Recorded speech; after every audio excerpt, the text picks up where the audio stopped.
Have you ever been scrolling and suddenly stopped on a sexy cat costume for Halloween?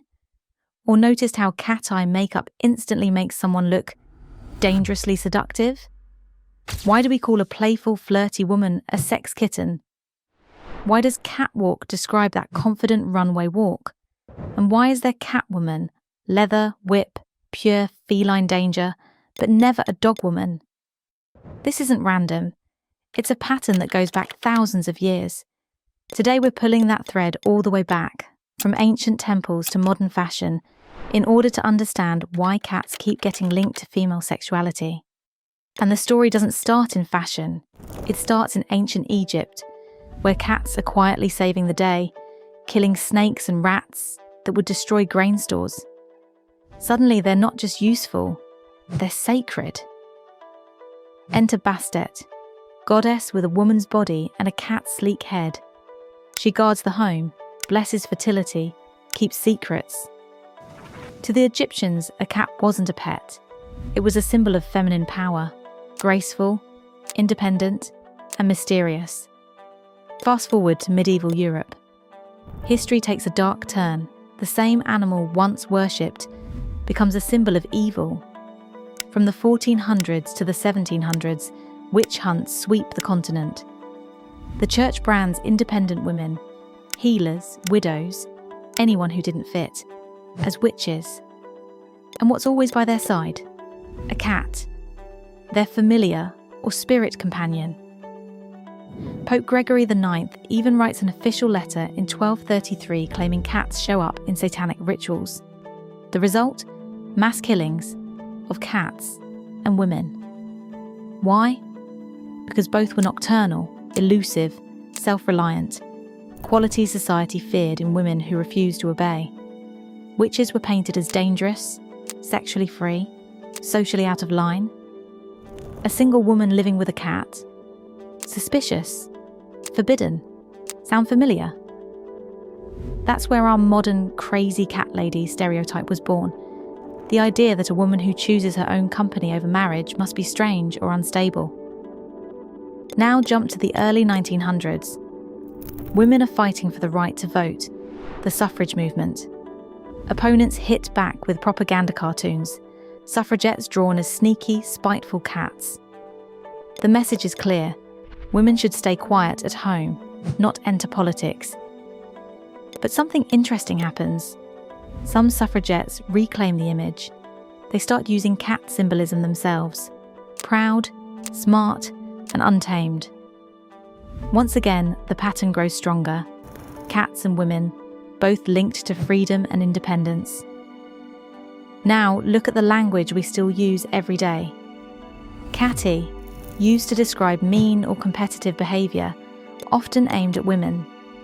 Pussy, started as a soft pet name for cats in the 1500s. By the 1700s, it quietly shifted to mean female genitalia, tied to ideas of warmth and softness. Sex kitten, mid-20th century, shorthand for a young woman who's playful, teasing, seductive. Notice something. The words aren't about animals anymore. They're about women. Pop culture takes it further.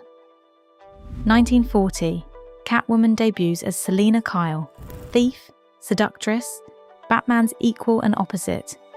She begins as a dominatrix and sex worker surviving Gotham's streets. Batman's example pushes her to reinvent herself. Same agility, same shadows, but now she claims the cat motif. Her outfit is tight and sleek. Her movements are smooth, like a hunting cat. She blends independence, cunning, mystery, with raw sexuality. She starts as an object of desire, then seizes control. Her every motion is fluid, seductive, untamed.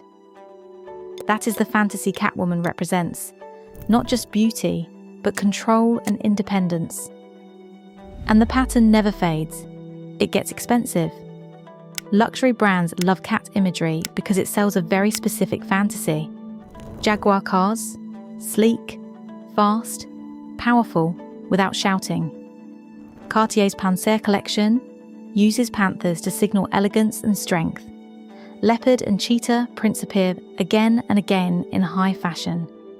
They're not just patterns, they're code for sensual elegance, effortless exclusivity, power that never begs for attention. Like a cat sitting on a windowsill, calm, observant, and fully in control. So, after thousands of years of this, why do humans sexualize cats? Here's the real answer. We don't actually sexualize cats themselves. We sexualize women. And for centuries we've compared certain women, or certain ideas of femininity, to cats. Why cats? Because both are seen as graceful yet impossible to fully control. Soft in appearance, sharp underneath. Quiet but confident. Independent without apology. Mysterious. Elegant. A little dangerous. Whenever culture wants to capture a woman who is captivating, but not submissive, desirable but independent, appealing but not easily controlled, the cat becomes the perfect shorthand. That's the thread we've been following. Not an obsession with animals, an obsession with one very specific version of womanhood, and the cat has been the metaphor we keep reaching for. If this dive into hidden symbols got under your skin, hit subscribe. We'll keep unpacking the visual language hiding in plain sight.